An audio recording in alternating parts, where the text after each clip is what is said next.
엄마 산소 앞에서 나는 상자를 열었다. 시어머니가 건넨 그 낡은 보자기 상자. 20년 만에 친정에 와서 엄마한테 드릴 거라곤 고작 찰떡 10개뿐이었다. 이게 다예요, 엄마. 시어머니가 이것밖에 안 주셨어요. 나는 울면서 찰떡을 꺼냈다. 그런데 그 아래 두꺼운 서류 봉투가 있었다.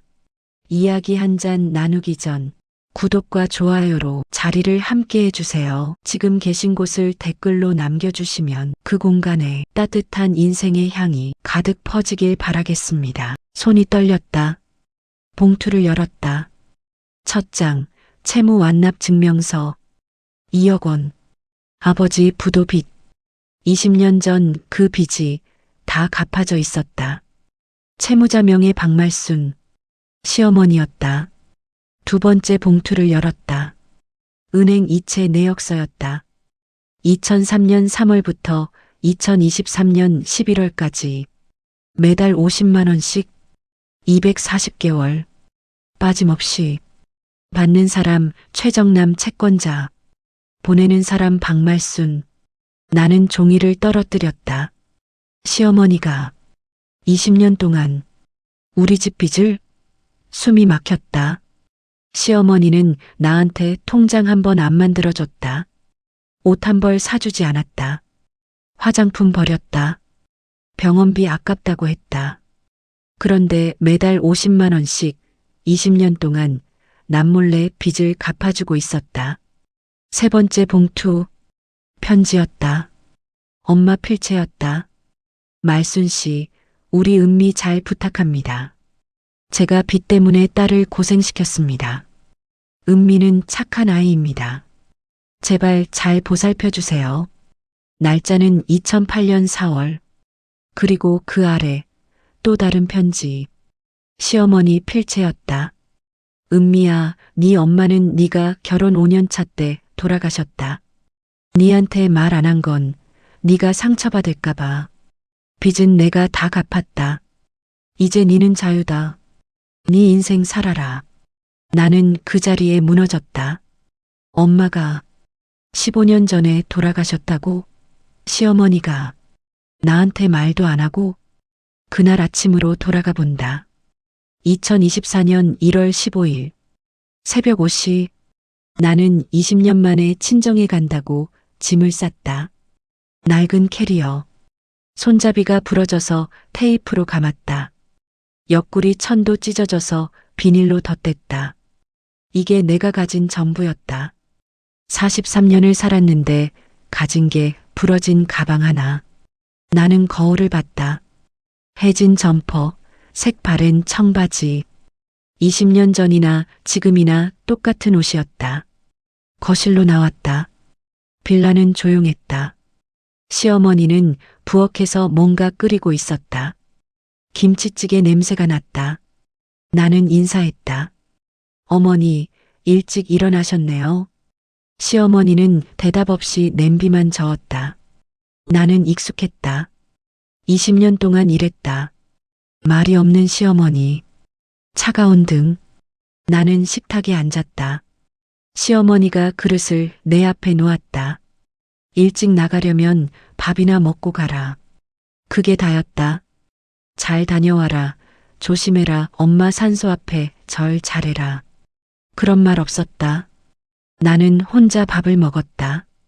시어머니는 등을 돌리고 설거지를 했다. 우리는 한 집에 살지만 남이었다. 밥을 다 먹고 일어섰다. 현관으로 갔다. 신발을 신으려는데 시어머니가 말했다. 잠깐만. 시어머니가 부엌으로 갔다. 뭔가 바스락거리는 소리가 났다. 잠시 뒤 시어머니가 나왔다. 손에 낡은 보자기에 싼 상자를 들고 있었다. 나한테 내밀었다. 이것이나 가져가라. 내 엄마 산소 앞에 놓고 오고. 나는 상자를 받았다. 가벼웠다. 너무 가벼웠다. 보자기를 살짝 열어봤다. 찰떡이 10개 정도 들어있었다. 그게 다였다. 나는 입술을 깨물었다. 20년이었다. 20년을 이 집에서 살았다. 시어머니 밥 차리고 빨래하고 청소했다. 며느리 노릇했다. 남편 죽고도 안 나갔다. 딸 키우느라 참고 살았다. 그런데 20년 만에 친정 가는 날 시어머니가 준 게 고작 찰떡 10개였다. 나는 목이 메었다. 이게 전부예요? 묻고 싶었지만 입이 안 떨어졌다. 시어머니는 내 얼굴도 안 봤다. 빨리 안 가나? 차 놓친다. 현관문을 열어줬다. 나를 내보내는 거였다. 나는 상자를 꼭 안고 나갔다. 감사합니다도 못했다. 고마울 게 없었으니까. 엘리베이터 안. 나는 혼자였다. 상자를 내려다봤다. 보자기가 낡았다. 찢어진 데도 있었다. 안을 다시 들여다봤다. 찰떡. 시어머니가 직접 만든 것 같았다. 하지만 그게 뭐가 중요한가. 20년의 값이 이거라니. 눈물이 났다. 엘리베이터 문이 열렸다. 1층이었다. 나는 고개를 들고 밖으로 나갔다. 뒤돌아보지 않았다. 뒤돌아보면 울 것 같았다. 버스 정류장까지 걸어갔다. 새벽 공기가 차갑다. 가방 바퀴가 덜컹거렸다. 테이프가 풀어질 것 같았다. 나는 상자를 가슴에 안았다. 엄마, 미안해요. 이것밖에 못 가져가요. 중얼거렸다. 버스가 왔다. 나는 올라탔다. 창가 자리에 앉았다. 상자를 무릎 위에 놓았다. 버스가 출발했다. 나는 창밖을 봤다. 빌라가 멀어졌다. 시어머니가 사는 집, 내가 20년 산 집, 이제 떠나는 집. 나는 그때 물었다. 나는 이 집에서 뭐였을까? 며느리? 가정부? 아니면 그냥 짐? 1998년 겨울로 돌아간다. 나는 18살 고등학교 3학년이었다. 그날 밤 아버지가 술에 취해 돌아왔다. 현관문을 발로 찼다. 다 끝났다? 다 끝났어. 소리쳤다. 엄마가 뛰어나갔다. 여보, 무슨 일이에요? 아버지가 주저앉았다. 인쇄소 부도났어. 2억. 2억을 못 갚아. 그 말과 함께 우리 집은 무너졌다. 일주일 뒤 빚쟁이들이 집에 쳐들어왔다. 가구를 드러냈다. TV, 냉장고, 심지어 내 책상까지. 엄마가 제발 그것만은. 울며 매달렸지만 남자들은 밀쳐냈다. 나는 방 한구석에서 떨고 있었다. 대학은 포기했다. 아버지는 술만 마셨다. 엄마가 말했다. 은미야, 너 서울 가라. 여기 있으면 같이 죽어. 손에 5만 원을 쥐어줬다.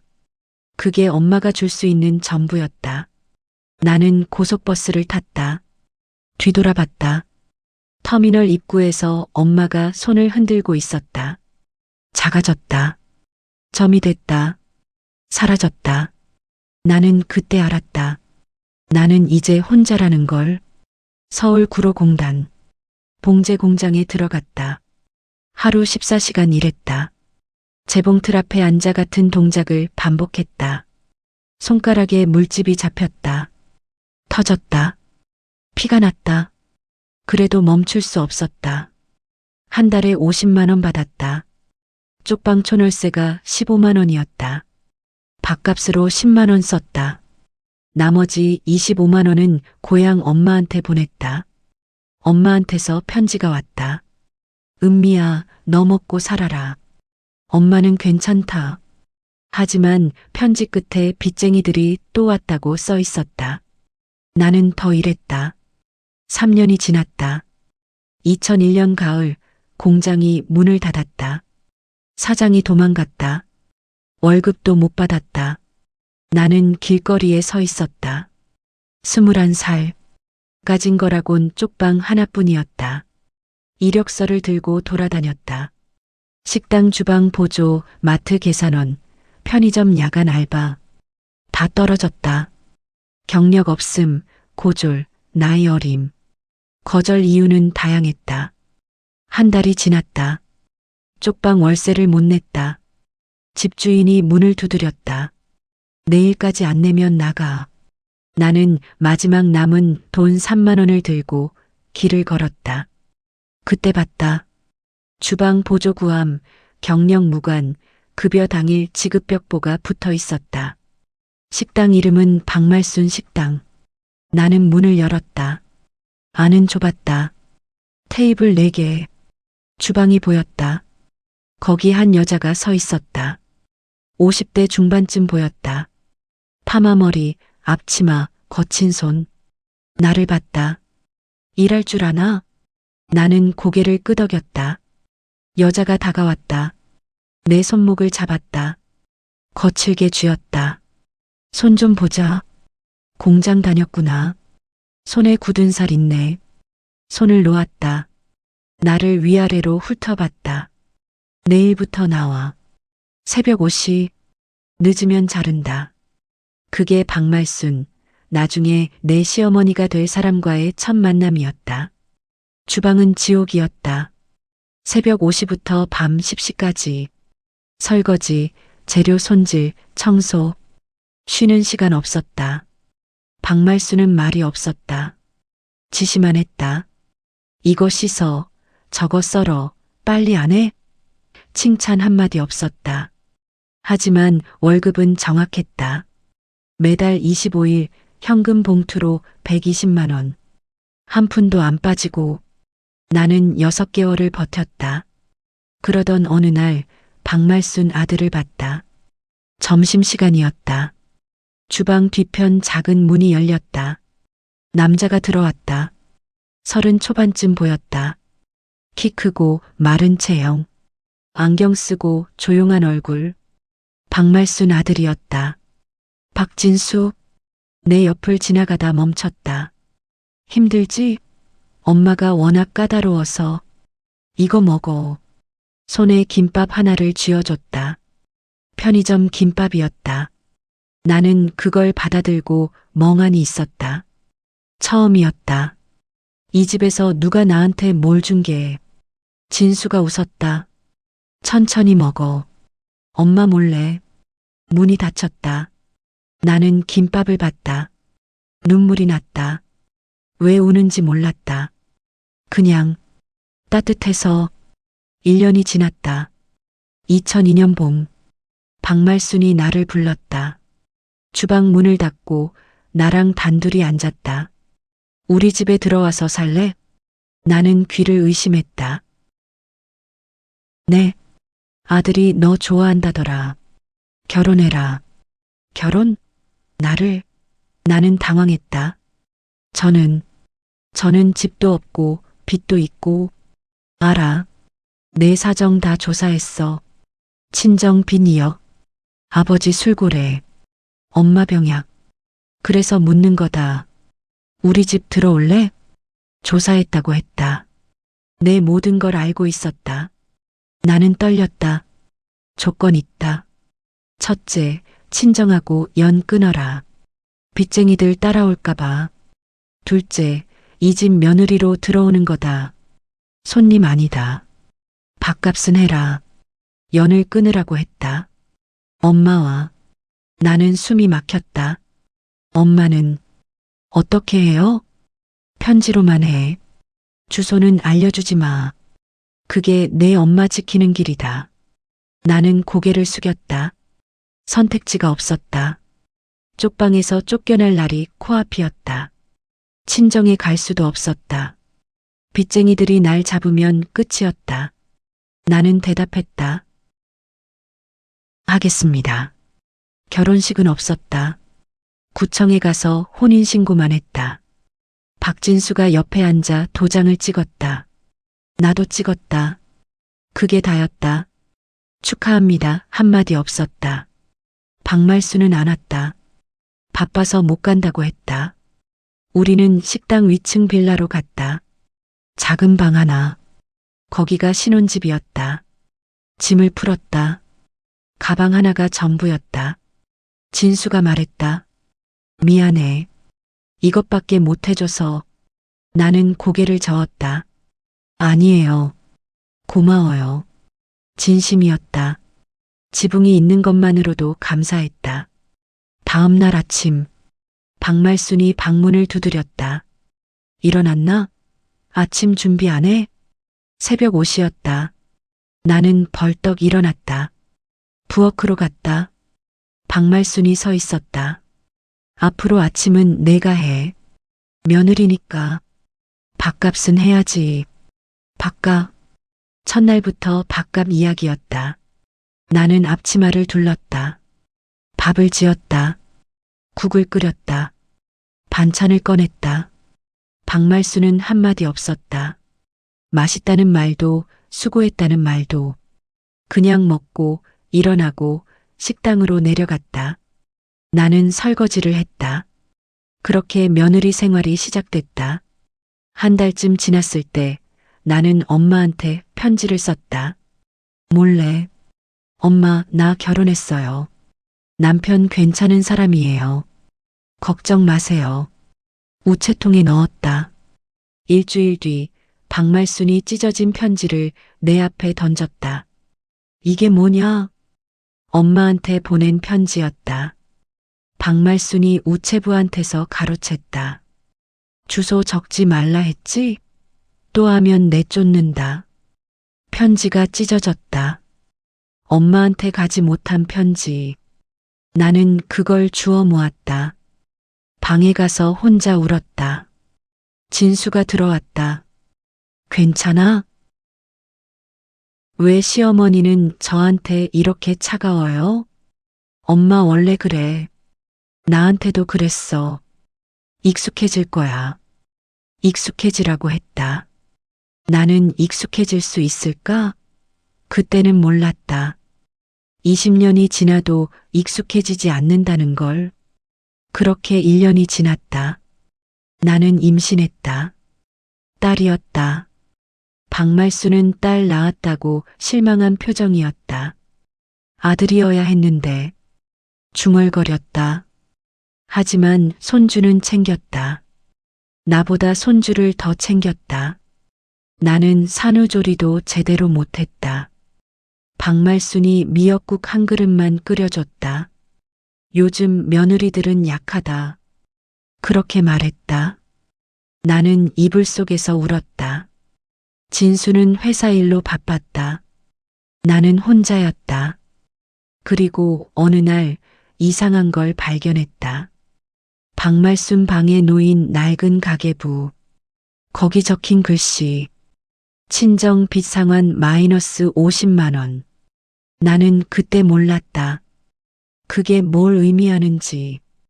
결혼 2년차 봄 나는 친정에 돈을 보내려고 몰래 모아둔 20만 원을 우체국 송금하려다 시어머니에게 들켰다. 이게 뭐야? 내 돈? 시어머니는 내 손에서 봉투를 낚아채며 차갑게 물었다. 친정에 조금이라도 보내려고요. 내가 떨리는 목소리로 대답하자 시어머니는 코웃음을 쳤다.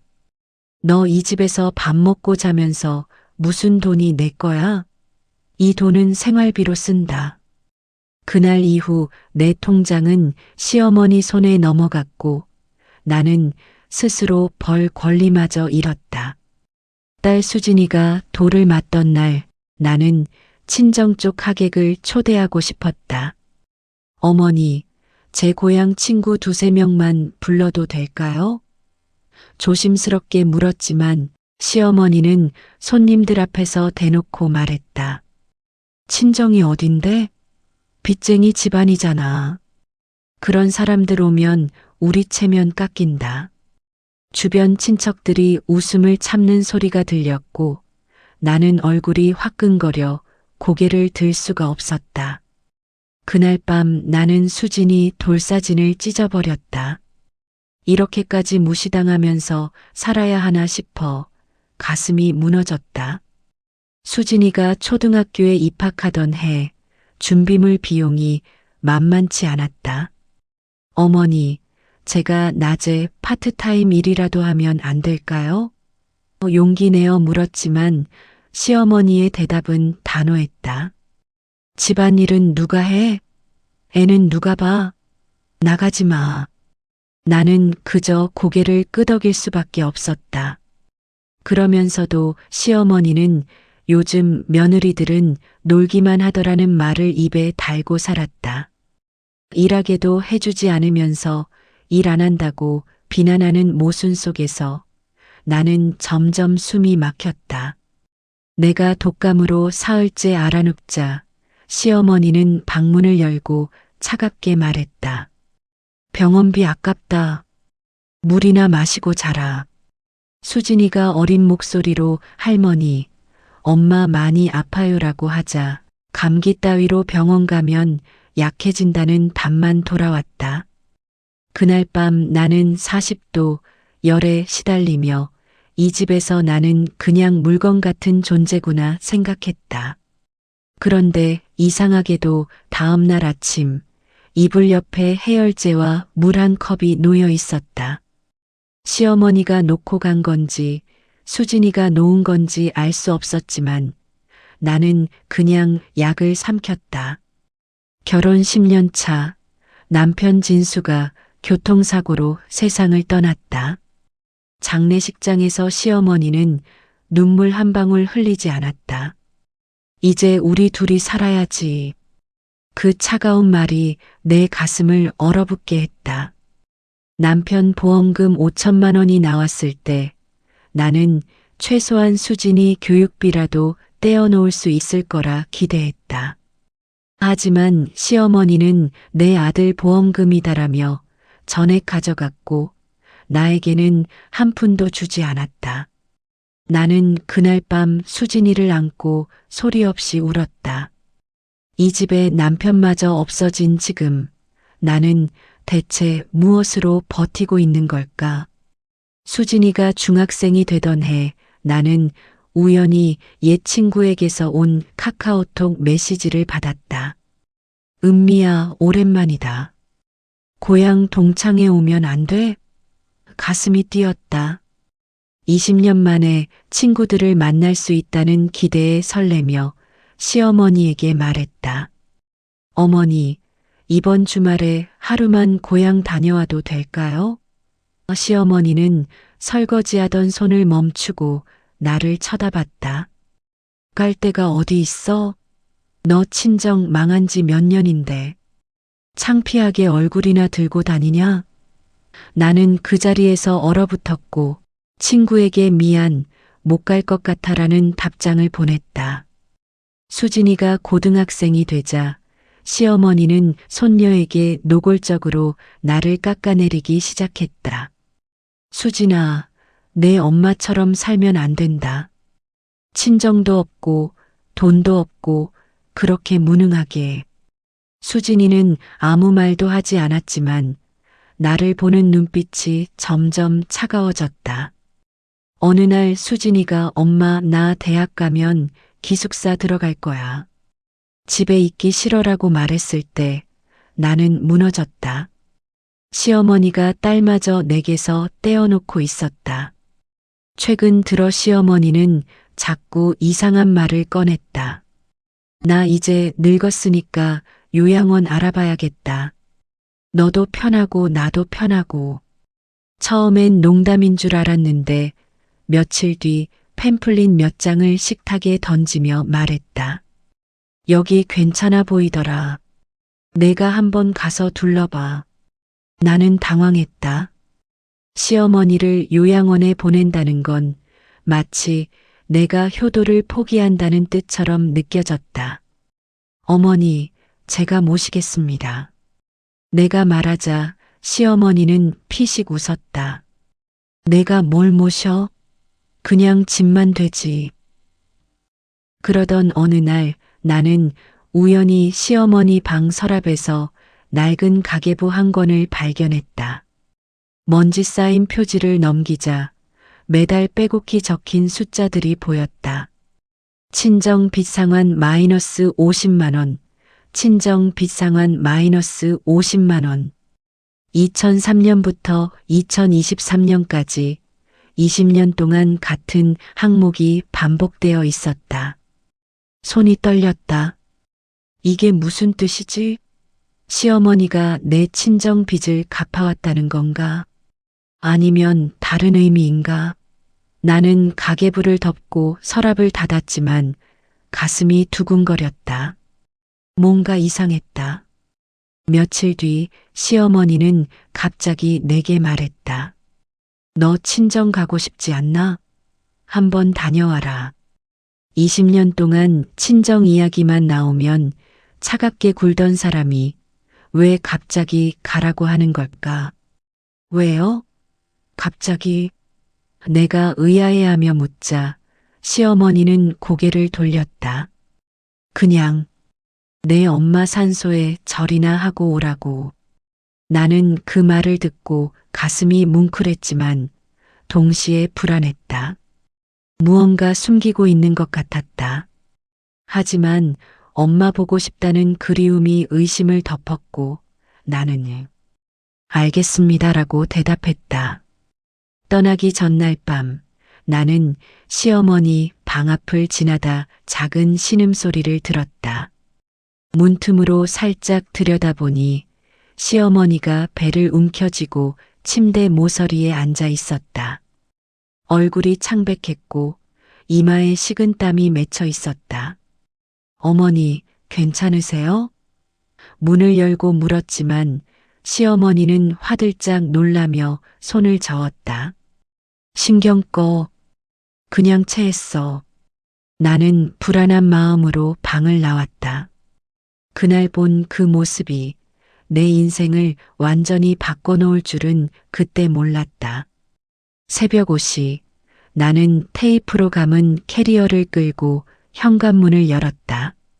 시어머니는 부엌에서 낡은 보자기에 싼 상자를 들고 나왔다. 이것이나 가져가라. 내 엄마 산소 앞에 놓고 오고. 상자를 받아들었을 때 생각보다 가벼웠다. 뚜껑 사이로 보이는 건 찰떡 10개 정도. 20년을 살았는데 고작 이거. 나는 감사합니다도 못하고 고개만 숙인 채 집을 나섰다. 버스 안창가 자리에 앉아 상자를 무릎에 올렸다.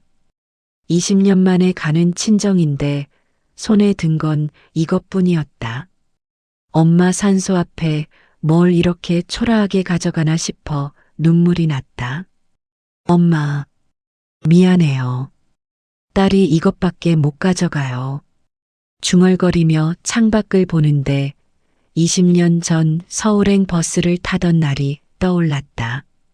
그때도 나는 빈손이었고 지금도 여전히 빈손이었다. 고향 버스터미널에 내려 택시를 잡아 탔다. 엄마, 20년 만이에요. 차창 밖으로 흐르는 익숙하면서도 낯선 풍경을 보며 눈물을 삼켰다.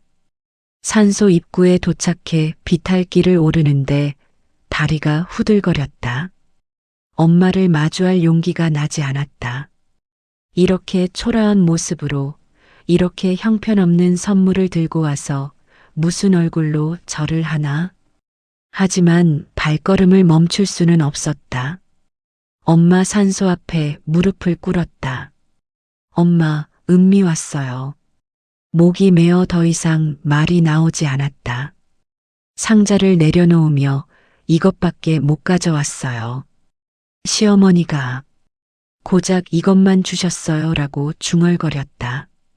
절을 하고 나서 떨리는 손으로 상자 뚜껑을 열었다. 찰떡 아래로 뭔가 두툼한 봉투가 보였다. 심장이 쿵 내려앉았다. 이게 뭐지?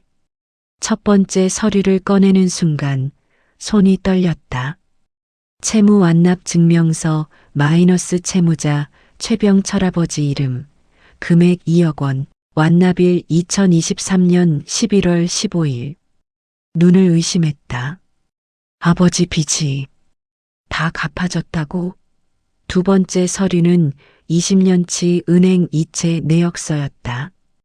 박말순 명의로 매달 50만 원씩 빠짐없이 입금된 기록이 빼곡했다. 이게 시어머니가 한 거예요? 손이 너무 떨려서 서류를 제대로 잡을 수가 없었다. 세 번째 봉투에서 편지 다발이 쏟아져 나왔다.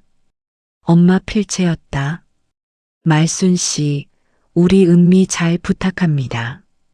제가 빚 때문에 딸을 고생시켰습니다. 은미한테는 말하지 마세요. 그 애가 또 돈 보낼까봐 걱정입니다. 2005년 봄에 쓴 편지였다. 다음 편지는 2010년, 그 다음은 2015년. 엄마와 시어머니가 20년 동안 몰래 주고받은 편지였다. 엄마가 알고 계셨어요? 나는 편지를 가슴에 안고 오열했다. 마지막 봉투에서 시어머니의 손편지가 나왔다. 은미야, 네 엄마는 네가 결혼 5년 차 때 돌아가셨다. 네한테 말 안 한 건 네가 상처받을까 봐. 빚은 내가 다 갚았다. 네 친정 가서 네 엄마한테 절해라. 그리고 이제 나한테서 떠나라. 나는 곧 간다. 글씨가 흔들려 있었다. 엄마가 15년 전에 돌아가셨다고? 시어머니가 혼자 그 사실을 감추고 빚까지 다 갚아주셨다고? 나는 땅바닥에 주저앉았다. 20년 동안 미워했던 그 사람이 사실은 나를 지켜주고 있었다. 손이 떨려 마지막 서류를 펼쳤다. 병원 진단서였다. 환자명 박말순, 진단명 말기 췌장암, 예상 여명 3개월 이내. 발급일은 한 달 전이었다. 안 돼. 안 돼요.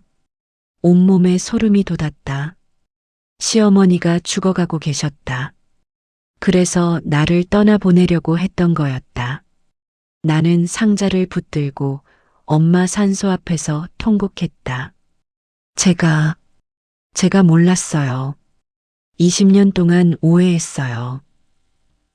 얼마나 울었을까. 눈물이 마르고 나서야 정신이 돌아왔다. 시어머니가 나를 밀어낸 건 미워서가 아니었다. 당신이 떠날 준비를 하면서 나를 자유롭게 해주려 했던 거였다. 그런데 나는 끝까지 원망만 했다.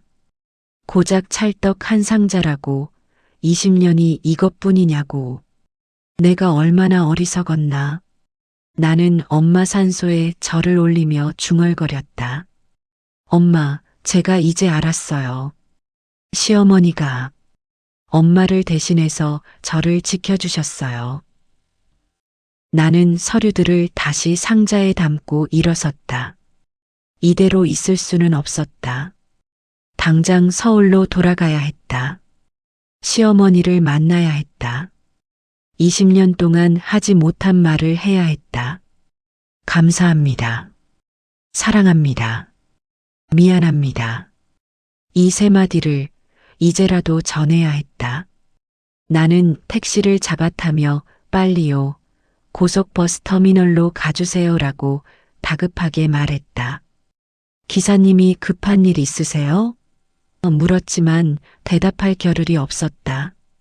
버스 안에서 시어머니에게 전화를 20통도 더 걸었다. 받지 않았다. 문자를 보냈다. 어머니, 저 은미예요. 제발 전화 받아주세요. 상자 열어봤어요. 다 알았어요. 답장이 없었다. 가슴이 조여왔다. 혹시 이미 늦은 건 아닐까? 혹시 내가 떠난 사이에 무슨 일이 생긴 건 아닐까? 나는 창밖을 보며 제발 무사하세요라고 되뇌었다. 버스가 너무 느리게 느껴졌다. 서울 터미널에 도착하자마자 택시를 잡아탔다. 집으로 가는 내내 시어머니 얼굴이 떠올랐다. 냉정하고 무뚝뚝했던 그 얼굴 뒤에 숨겨진 슬픔과 희생을 이제야 보게 되었다. 나는 주먹을 쥐었다. 늦었지만 이제라도 제대로 해야 했다. 시어머니를 붙잡아야 했다. 떠나보낼 수 없었다. 20년 동안 나를 지켜준 그 사람을 이번엔 내가 지킬 차례였다. 택시가 우리 동네 골목에 들어섰고 나는 가방도 챙기지 않고 뛰어내렸다. 집 앞에 도착했을 때 현관문이 열려 있었다. 심장이 내려앉았다. 어머니, 소리치며 안으로 뛰어들었지만 집은 텅 비어 있었다. 시어머니 방 문짝에 쪽지 하나가 붙어 있었다. 호스피스 병동 같다. 찾지 마라. 너는 내 인생 살아라.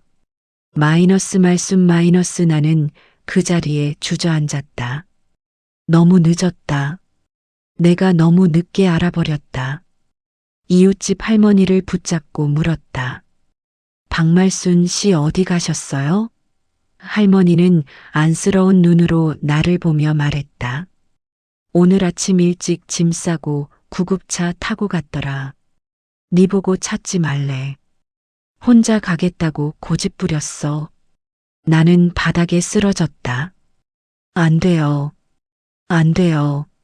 목이 터져라 울었지만 시어머니는 이미 떠나고 없었다. 20년을 함께 살면서 제대로 된 인사 한 번 못하고 헤어지게 된 거였다. 정신을 차리고 시어머니 방으로 들어갔다. 낡은 가계부, 통장 묶음, 편지들이 서랍에 가지런히 정리되어 있었다. 하나하나 펼쳐보며 20년간의 희생을 확인했다. 내 친정 빚 2억, 매달 50만 원씩 갚아온 기록, 엄마와 주고받은 편지, 병원 진료 기록까지. 제가 왜 몰랐을까요? 나는 서류를 붙들고 울었다. 딸 수진이가 학교에서 돌아와 우는 나를 발견했다. 엄마, 무슨 일이야? 할머니는? 나는 수진이를 안고 대답했다. 할머니가 우릴 지켜주셨어. 나는 병원을 찾아갔다. 하지만 시어머니는 면회 거부 처리를 해놨고 나는 간호사실 앞에서 무릎을 꿇었다. 제발 이 편지만 전해주세요. 제발이요. 간호사가 난처한 표정으로 편지를 받아들었다. 편지에는 이렇게 썼다. 어머니, 제가 늦게 알았습니다. 20년 동안 저를 원망했습니다. 하지만 어머니는 저를 살리셨습니다. 제 엄마를 대신해서 저를 지켜주셨습니다. 감사합니다. 사랑합니다. 제발 한 번만 만나주세요. 마이너스 음미 올림. 일주일이 지났다. 답이 없었다. 나는 매일 병원 앞에서 기다렸다.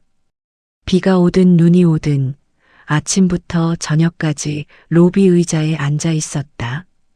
간호사들이 집에 가세요라고 말했지만 나는 고개를 저었다. 어머니가 저를 부르실 때까지 기다릴 거예요. 수진이가 도시락을 싸서 가져다 주었다. 엄마, 할머니 꼭 만나. 나도 할머니 보고 싶어. 딸의 눈물을 보며 나는 더 단단해졌다. 2주 뒤 병원에서 전화가 왔다. 박말순 환자분 상태가 급격히 나빠졌습니다. 빨리 오세요. 나는 택시를 잡아 타고 달려갔다. 하지만 도착했을 때는 이미 늦었다. 시어머니는 눈을 감고 누워 계셨다. 어머니, 나는 침대 옆에 무릎을 꿇고 시어머니 손을 잡았다. 차가웠다. 손등에 키스하며 울었다. 어머니, 제가 왔어요. 너무 늦어서 죄송해요. 사랑합니다. 감사합니다. 옆에 있던 간호사가 조용히 말했다. 환자분이 마지막까지 딸분 이름 부르셨어요. 은미야, 미안하다고. 장례식장에서 유품을 정리하는데 시어머니 핸드폰에서 녹음 파일이 발견됐다. 떨리는 손으로 재생 버튼을 눌렀다. 시어머니의 떨리는 목소리가 흘러나왔다. 은미야, 너는 잘했다. 내가 미안하다. 냉정하게 대한 건. 너를 강하게 만들고 싶어서였어. 행복해라. 그게 내 마지막 소원이다. 나는 핸드폰을 가슴에 안고 오열했다. 수진이가 내 어깨를 감싸 안았다. 할머니가 우릴 사랑하셨구나, 엄마. 장례식장에 온 친척들 앞에서 나는 영정 사진을 보며 말했다. 저는 20년 동안 이분을 오해했습니다. 차갑고 냉정한 분이라고만 생각했어요. 하지만 이분은 제 인생의 은인이셨습니다. 목소리가 떨렸다. 제 친정 빚 2억을 20년 동안 갚아주셨고, 제 엄마가 돌아가신 사실을 숨기며 혼자 짐을 지셨어요. 저를 지키려고 미움을 사는 걸 감수하셨습니다. 친척들이 놀란 표정으로 나를 바라봤다. 나는 영정 앞에 무릎 꿇고 절했다. 어머니, 편히 쉬세요. 제가 이제라도 알게 해주셔서 감사합니다. 3개월 뒤 나는 시어머니가 남긴 빌라를 정리했다. 통장에는 내 명의로 바뀐 적금 3천만 원이 있었다. 시어머니가 몰래 만들어둔 거였다.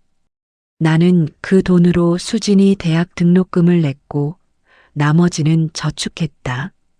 그리고 작은 카페에서 아르바이트를 시작했다. 20년 만에 내 이름으로 번 첫 월급이었다. 카페 사장님이 힘들지 않으세요? 라고 물었을 때 나는 웃으며 대답했다. 아니요, 행복해요. 제 힘으로 사는 게 이렇게 기쁜 줄 몰랐어요. 수진이가 대학에 합격했다.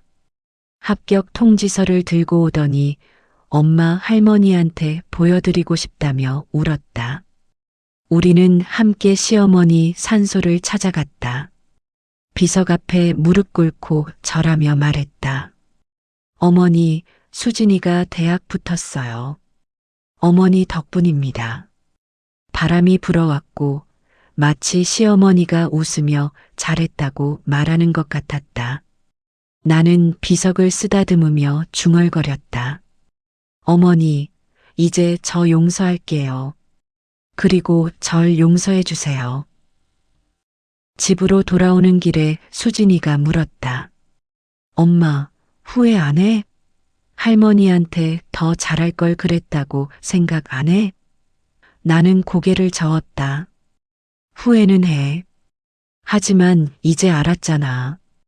할머니가 날 얼마나 사랑했는지. 그걸 아는 것만으로도 충분해. 수진이가 내 손을 꼭 잡았다. 따뜻했다. 나는 처음으로 마음이 편안해졌다. 20년 동안 짊어진 오해와 원망을 이제는 내려놓을 수 있었다. 그날 밤 시어머니가 남긴 가계부를 다시 펼쳤다. 은미를 위해 마이너스 매달 50만 원. 그 문장을 읽으며 눈물이 났다. 나는 가계부를 덮고 창밖을 보았다. 별이 빛나고 있었다. 언젠가 수진이도 나처럼 오해받고 힘들 때가 올 것이다. 그때 나는 이 이야기를 들려줄 것이다. 사랑은 때로 차가운 얼굴로 다가온다는 것을, 그리고 진실은 언제나 늦게 오지만 결국은 온다는 것을, 이제는 미움이 아닌 감사로 남은 날을 살고 싶다.